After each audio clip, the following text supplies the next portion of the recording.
கருணாநிதி பெரும் வில்லனாக பார்க்கப்பட்டார் பெண்கள் மத்தியில். ஆனால் இன்னைக்கு திமுக எத்தனை சதவீதம் பெறுது அப்படின்னு நான் உங்களுக்கு சொல்கிறேன். திமுக 30 விழுக்காடு வாக்குகளை ஸ்டாலின் தலைமையில் தக்க வைத்திருக்கிறது. 4-5% அவர்களுக்கு தள்ளுபடி ஆனாலும் அவர்கள் 43-லிருந்து 44% வாக்குகள் அவர்களுக்கு சாலிடாக கிடைக்கும். அதில் நடிகர் விஜயுடைய பிளேயில் ரொம்ப முக்கியமாக பார்க்குறது தென் மாநிலங்களில் மட்டுமில்லை, கத்தோலிக்க கிறிஸ்தவர்கள் நடிகர் விஜய்க்கு அதுவும் கடற்கரை ஓரமாக நிறைய வாக்களிக்க போகிறார்கள். அது திமுக ஓட்டும் இருக்கு, அதிமுக ஓட்டும் இருக்கு. திமுக இருந்து ஒரு 4% தாவேக்கா பெற்றதை போன்று இங்கேயும் ஒரு 4% ஓட்டம் பெறுவாங்க. 8% 2 பேர்ட்டே வந்துடும். அப்போ 4 போனால் 28, 4 24% மேலே, அதிகபட்சம் 25% மேலே இல்லை.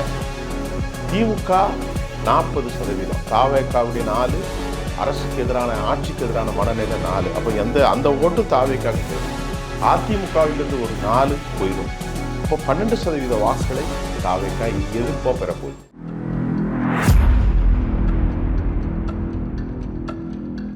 நேயர்கள் அனைவருக்கும் இன்றைக்கு நான் முக்கியமாக பேச போகிறது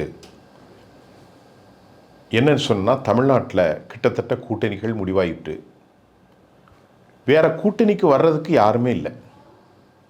முக்கியமாக எதிர்பார்த்து கொண்டிருந்த தேசிய முற்போக்கு திராவிட கழகம் இது யாரோடு இணைய போகிறது, காங்கிரஸ் யாரோடு இணைய போகிறது, இதுதான் முக்கியமான விஷயம்.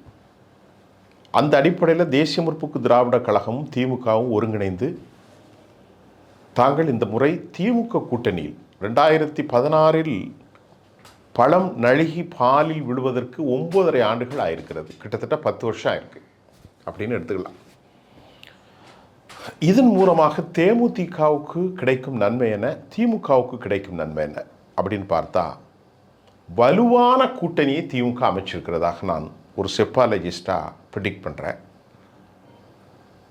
திரு கருணாநிதி இருக்கின்ற காலத்தில் 23% வாக்குகளை மட்டும் பெற்றிருந்த திமுக 1991 ராஜீவ் காந்தியினுடைய மரணத்திற்கு பின்பு ஜெயின் கமிஷனுடைய ரிப்போர்ட்டில் ராஜீவ் காந்தியை படுகொலை செய்தது திமுக தான் அப்படின்னு ஒரு செய்தி பரப்பப்பட்டு திமுகவுடைய காரிய ஆலயங்கள் அனைத்தும் அடித்து நொறுக்கப்பட்ட நேரத்தில் திமுக காரண்ட பேசுகிறதே பாவம் என்ற நிலையில் அன்றைய தமிழ்நாட்டில் அதிமுக 59.9 அல்லது 6% வாக்குகளை பெற்றார்கள். 60 விழுக்காடு வாக்குகள்.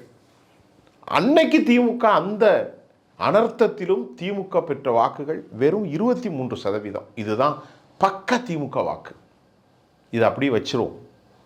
கருணாநிதி பெரும் வில்லனாக பார்க்கப்பட்டார் பெண்கள் மத்தியில். ஆனால் இன்னைக்கு திமுக எத்தனை சதவீதம் பெறுது அப்படின்னு நான் உங்களுக்கு சொல்கிறேன். திமுக 30 விழுக்காடு வாக்குகளை ஸ்டாலின் தலைமையில் தக்க வைத்திருக்கிறது. கூட்டணி கட்சிகள் யார் அப்படின்னா, திமுகவின் பிரதான கூட்டணி கட்சியில் முதன்மை தலைவராக இருப்பது காங்கிரஸ் அல்ல, விடுதலை சிறுத்தைகள். அவர்களுக்கு குறைந்தபட்சம் 6% வாக்குகள் இருக்கிறது. நான் சொல்கிறது குறைந்தபட்சம் 6% வாக்குகள் இருக்கிறது. அப்போ 30 + 6 36. இதை தவிர்த்து காங்கிரஸுக்கு ஒரு 4 40. இதை தவிர்த்து இடதுசாரிகள், தேமுதிக இடதுசாரிகள் ஒரு 2 42, தேமுதிக ஒரு 2 44, மக்கள் நீதி மையம் ஒரு 3% 47. அப்புறம் இஸ்லாமிய அமைப்புகள் எல்லாம் சேர்த்தாலும் குறைந்தபட்சம் ஒரு 50% உள்ளே அவர்கள் வந்து விடுகிறார்கள். 48 49 அப்படி வர்றாங்க. ஒரு ப்ளஸ் பாயிண்ட் இன்னைக்கு ஓபிஎஸ் அவர்களும் சந்தித்திருக்கிறார் தேனி போடி தென் மாநிலங்களில். இதை என்னுடைய பார்வை எப்படி இருக்குன்னா, இந்த திமுக மிக கவனமாக அவர்கள் நடத்திய இந்த கூட்டணி மூலம் என்ன போட்டாலும் ஒரு 4-5% அவர்களுக்கு தள்ளுபடி ஆனாலும் அவர்கள் 43-லிருந்து 44% வாக்கள் அவர்களுக்கு சாலிடாக கிடைக்கும். அதில் நடிகர் விஜயுடைய பிளேயில் ரொம்ப முக்கியமாக பார்க்குறது தென் மாநிலங்களில் மட்டுமில்லை, கத்தோலிக்க கிறிஸ்தவர்கள் நடிகர் விஜய்க்கு அதுவும் கடற்கரை ஓரமாக நிறைய வாக்களிக்க போகிறார்கள். அது திமுக ஓட்டும் இருக்குது, அதிமுக ஓட்டும் இருக்குது. ஒன்று விட்டுரும். கிறிஸ்தவ நாடார்கள் முஸ்லீம்களின் வாக்கள் முழுமையாக இந்த முறை திமுகவுக்கு உழுவதன் காரணம் பாரதிய ஜனதா மீது கொண்ட பெரிய அச்சம். இது அவர்களுக்கு எப்போதும் கிடைப்பது, இந்த முறையும் கிடைக்கும். நல்லா கவனிங்க. இந்த தேர்தலில் மூன்றாவது பிளேயராக இருக்கும் தாவேகா என்ன நடக்க போது, யாருடைய வாக்குகளை அவர்கள் கரம்ப போகிறார்கள் நமக்கு தெரியாது. அப்போ இந்த 48%, 4% ஆன்டி இன்கம்பன்சி. திமுக வாக்குகளில் ஒரு 4% தாவேகா பறிச்சுக்கிட்டாலும் அவர்கள் குறைந்தபட்சம் 40 விழுக்காடு அவர்களுக்கு. நல்லா கவனிங்க. திமுகவுடைய வாக்கில் 44% தாவேகாவுக்கு போயிட்டு, அதே மாதிரி திமுக ஆட்சிக்கு எதிராக மக்கள் கடுமையான கோபம் ஒரு 4%, 8% போயிட்டுன்னு வச்சாலும் திமுக 38% அவர்கள் உறுதியாக 40%க்குள் பெற்றுருவார்கள் என்பதில் எந்த சந்தேகமும் இல்லை. என்னுடைய 40 வருஷம் அனுபவத்தில், என்னுடைய அனுபவத்தை நான் சொல்கிறேன். அல்லது ஒரு 30 வருஷம் அரசியல் அனுபவத்தில் இதை பார்த்துக்கிட்டு இருக்கிறது. 30 வருஷம் தான், 40 வருஷம் கிடையாது.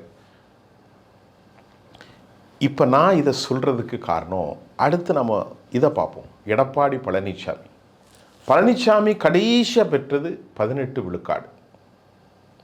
பாஜக ஒரு 5, 23, அதுக்கு மேலே இல்லை, குறித்து வச்சுக்கிடுங்க. 11லாம் வெறும் கதை, அதெல்லாம் கிடைக்காது. அது பார்லிமெண்ட்டு, அதில் அண்ணாமலைக்கு ஒரு 1% இருக்கும். மோடியா ராகுலாங்கிற போட்டி. இது தமிழ்நாடு சட்டமன்றம். 5 தான், 5 தான் குறித்து வச்சுக்கிடுங்க. அப்போ 18, 5, 23. அது போக அமமுக இந்த முறை கிடையாது. 24ஆம் தேதிக்கு அப்புறம் அமமுகவுடைய நிலைமை ரொம்ப கீழே போகுது. 1% வாக்களை அமமுக பெறுவாங்க. 24. அதுக்கப்புறம் பாமக ஒரு 3, 27. ஏனைய கட்சிகள் எல்லாம் சேர்ந்தாலும் ஒரு 29%. இந்த 29%த்தில் திமுக இருந்து ஒரு 4% தாவேகா பெற்றதை போன்று இங்கே ஒரு 4% ஓட்டை பெறுவாங்க. 8% 2 பேர்ட்டே வந்துடும். அப்போ 4 போனால் 28, 4, 24% மேலே, அதிகபட்சம் 25% மேலே இல்லை. திமுக 40%, தாவேகாவுடைய 4, அரசுக்கு எதிரான ஆட்சிக்கு எதிரான மனநிலை 4. அப்போ அந்த ஓட்டும் தாவேகாவுக்கு போயிடும். அதிமுகவிலேருந்து ஒரு 4 போயிடும். அப்போ 12% வாக்குகளை தாவேகா எதிர்ப்பாக பெறப்போகுது. திமுகவுக்கு 8% குறையுது. 48லேருந்து அரசுக்கு எதிரான மனநிலை 4. அது போக தாவேகா, அதாவது அரசுக்கு எதிரான மனநிலை முதல்ல ஒரு 4%, தாவேகா பெறுகிற வாக்கள் 4, 8. அதே மாதிரி இங்கேருந்து ஒரு 4 போகுது. 4 போனால் 24, 25. அவங்க குறைஞ்சபட்சம் 39, 38, 40க்குள்ளே வந்துடுறாங்க.